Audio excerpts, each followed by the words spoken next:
ഖിയാമത്ത് നാൾ വരെ ഉണ്ടാകും. അതുകൊണ്ടാണ് പരിശുദ്ധ ഖുർആൻ പറഞ്ഞത്, യാ അയ്യുഹല്ലദീന ആമനുത്തഖുല്ലാഹ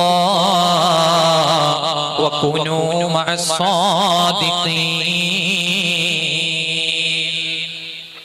അതാകുന്ന അല്ലാഹുവിന്റെ പരിശുദ്ധ ഖുർആൻ പറഞ്ഞ വാക്ക്.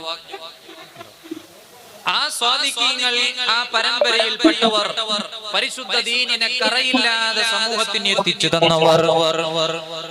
മഹാനായ അബൂ സഈദ് അൽ ഖുദ്രി റളിയല്ലാഹു അൻഹു നിന്ന് റിപ്പോർട്ട് ചെയ്യുന്ന സ്വഹീഹായ ഹദീസ് പറയുന്നുണ്ട്, മുത്തുനബി സല്ലല്ലാഹു അലൈഹി വസല്ലമ തങ്ങൾ നമ്മളെ പഠിപ്പിച്ചു, ലാ തസുബ്ബു അസ്ഹാബി, എന്റെ സ്വഹാബത്തിനെ നിങ്ങൾ ചീത്ത പറയാൻ പാടില്ല, എന്റെ സ്വഹാബത്തിനെ നിങ്ങൾ അധിക്ഷേപിക്കാൻ പാടില്ല. എന്തുകൊണ്ടാണെന്നോ, ഫലൗ അന്ന അഹദകും മൻഫഖ മിസ്ല ഉഹദിൻ ദഹബാ,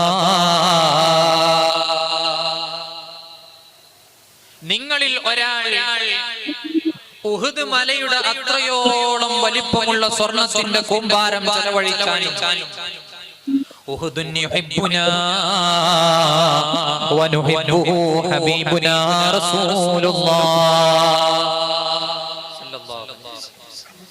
നമ്മളെ ഇഷ്ടപ്പെടുന്ന ഒരു മലയാകുന്നു 4-5 കിലോമീറ്ററുകളോളം വ്യാപിച്ചു കിടക്കുന്ന വലിയ വിശാലമായിരിക്കുന്ന ഉഹുദ് മല.